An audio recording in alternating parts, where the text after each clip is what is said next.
अस्सलाम वालेकुम, आप देख रहे हैं इन्फो की दुनिया और मैं हूं वलीद हसन। नाज़रीन, जैसा कि आप जानते हैं कि वज़ीर-ए-आज़म इमरान खान ने army chief general Qamar Javed Bajwa Sahib को 3 साल की एक्सटेंशन दे दी है।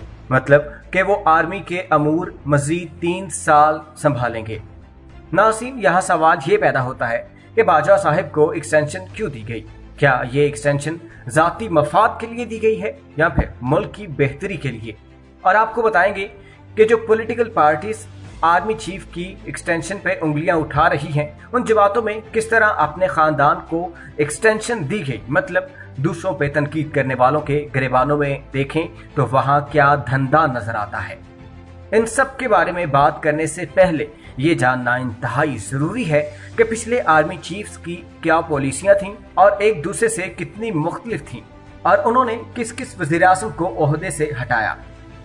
नाज़रीन, बतौर इदारा आर्मी का डिसिप्लिन हमेशा मिसाली रहा है, लेकिन इसका ये मतलब नहीं कि आर्मी चीफ अपनी पॉलिसियां और हिकमत अमली बनाने में आज़ाद नहीं होता। यही वजह है कि जनरल ज़िया के बाद जनरल असलम बेग ने ज़िया की पॉलिसियों से काफ़ी हद तक किनारा करते हुए अपनी हिकमत अमली वज़ा की।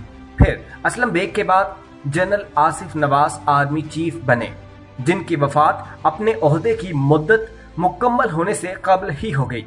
बेनज़ीर का मौक़िफ़ था कि जनरल आसिफ नवाज को उस वक्त के वज़ीर-ए-आज़म नवाज शरीफ ने जहर दिया। यही बयान मरहूम की बेवा का भी था। वजह यह बयान की गई कि वो पीपल्स पार्टी और अफगानिस्तान के हवाले से मुख्तलिफ प्लान रखते थे। आसिफ नवाज के बाद जनरल वहीद काकड़ आर्मी चीफ बने, जिसने नवाज शरीफ और इसहाक डार को फारिग करते हुए मोइन कुरैशी को निगरान वज़ीर-ए-आज़म बनाया और फिर बेनज़ीर को हुकूमत थमा दी। अफगानिस्तान के हवाले से पाकिस्तान की पॉलिसी में पहला बुनियादी टर्न भी उसी वक्त आया। वहीद काकड़ के बाद जहांगीर करामत आर्मी चीफ बने। जहांगीर करामत की नेशनल सिक्योरिटी काउंसिल के हवाले से वाज़ेह सोच थी, जिस पर रद्द-ए-अमल के तौर पर नवाज शरीफ ने उसे फारिग करके मुशर्रफ को चीफ बना दिया। मुशर्रफ की पॉलिसी भी मुख्तलिफ निकली। वो बुनियादी तौर पर एग्रेसिव और जंगजू थे। कारगिल के जरिए हालात गर्म किए, फिर नवाज शरीफ को फारिग किया, फिर अफगानिस्तान पर नई पॉलिसी बना ली। मुशर्रफ के बाद जनरल कियानी आर्मी चीफ बने। उनकी पॉलिसी यकसर मुख्तलिफ थी, दहशत गर्दी के हवाले से भी और दाखिली हवाले से भी। सियासी तौर पर भी जनरल कियानी बिल्कुल मुख्तलिफ सोच के हामिल थे। फिर आए राहील शरीफ। दहशत गर्दी के हवाले से तो जनरल कियानी की पॉलिसी का तसलसल रखा, बल्कि अगले मरहले तक ले गए। सियासी तौर पर भी एक मुनफरिद पॉलिसी अपनाई। राहील शरीफ के दौर में फौज की इमेज बिल्डिंग पर भरपूर तवज्जो दी गई। फिर जनरल बाजवा आए। जनरल बाजवा की सोच बिल्कुल वाज़ेह थी कि सियासी हवाले से फौज अपनी पसंद या नापसंद किसी तौर पर भी नाफिज नहीं करेगी। एहतसाब के नाम पर डीले करवाने की रिवायत भी जनरल बाजवा ने खत्म कर दी। यही वजह है कि शरीफ और जरदारी खानदान अभी तक जेलों में है। जनरल बाजवा की सबसे अहम पॉलिसी दिफाई हवाले से थी। इस पॉलिसी के तहत तकरीबन 2 दहाइयों के बाद इंडिया को नए सिरे से कश्मीर में एंगेज किया गया। अफगानिस्तान में अपनी खोई हुई ताकत बहाल की गई। तहरीक तालिबान को खत्म करके अफगान तालिबान को प्रमोट किया गया। खालिस्तान तहरीक को दोबारा जिंदा किया गया। हत्ता के पहली मर्तबा भारतीय इश्तियाल अंगेजियों का बाकायदा जवाब देते हुए उनका जहाज गिराया गया। अब इस तनाजुर में देखें तो नए आर्मी चीफ का मतलब नई पॉलिसी होता है, जो कि पाकिस्तान शायद इस वक्त अफोर्ड नहीं कर सकता। कश्मीर के तनाजुर में तो बिल्कुल भी नहीं। इस हवाले से बाजवा साहिब को एक्सटेंशन देने का फैसला पूरी तरह से दुरुस्त और जायज है। नाज़रीन, अब बात करेंगे सियासी जमातों के बारे में। भुट्टो मरा तो नुसरत भुट्टो चेयरपर्सन, फिर बेनज़ीर, फिर जरदारी और अब बिलावल। नवाज शरीफ ताहयात नून लीग के सदर रहते, लेकिन फिर वो नाअहल हो गए। उनके बाद शहबाज शरीफ सदर बने, फिर हमजा और मरियम सीनियर नायब सदूर नामजद हो गए।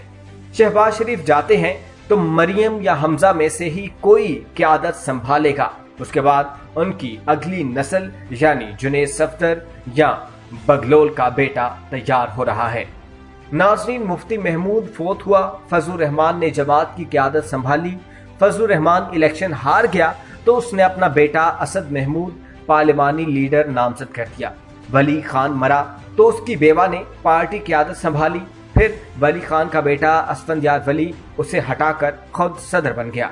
आजकल वो अपने बेटे को पार्टी क़यादत के लिए तैयार कर रहा है और इसीलिए एमल वली खान को सूबाई सदर बना दिया गया है।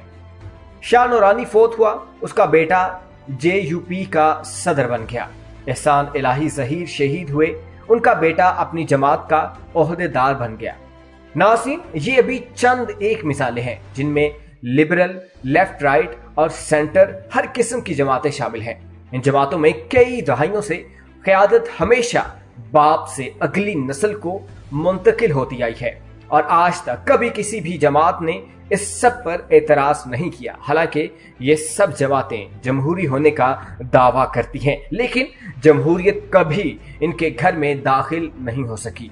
आज पाकिस्तान के दाखिली और खारजी तनासुर में हुकूमत ने मौजूदा आर्मी चीफ जनरल बाजवा को 3 साल की एक्सटेंशन दे दी, जिस पर तवक्को के ऐन मुताबिक इन सबको मिर्चें लगना शुरू हो गईं। नाज़रीन, अमेरिका में कोई भी सदर 2 से ज़ायद मर्तबा सदर नहीं बन सकता क्योंकि उनके आइन में इस पर पाबंदी है। पाकिस्तान में कोई 3 या इससे ज़ायद मर्तबा भी वज़ीर-ए-आज़म बन सकता है क्योंकि आइन में ऐसी कोई पाबंदी नहीं। आर्मी चीफ जनरल बाजवा को 3 साल के लिए एक्सटेंशन दे दी गई क्योंकि आइन इसकी इजाज़त देता है। अगर किसी लीगी, जियाले या जमाती के नज़दीक एक्सटेंशन गलत है तो उसे चाहिए कि अडयाला या कोट लखपत जेल में बंद अपने खानदानी लीडरों से जाकर पूछे कि आर्मी चीफ की एक्सटेंशन वाली शिक आइन से ख़त्म क्यों नहीं की।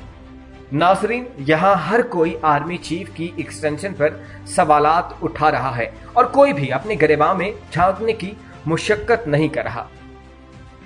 नाज़रीन, उम्मीद करता हूँ कि आपको हमारी आज की वीडियो पसंद आई होगी। अगर वीडियो अच्छी लगी तो वीडियो को लाइक करें, शेयर करें और आप इस बारे में क्या ख्यालात रखते हैं कमेंट बॉक्स में हमें आगाह करें। और अगर आपने अभी तक हमारे चैनल को सब्सक्राइब नहीं किया तो अभी सब्सक्राइब करें और साथ बने बेल के निशान पर ज़रूर क्लिक करें ताकि मालूमात से भरपूर वीडियोस आप तक बर वक्त पहुँच सकें। शुक्रिया।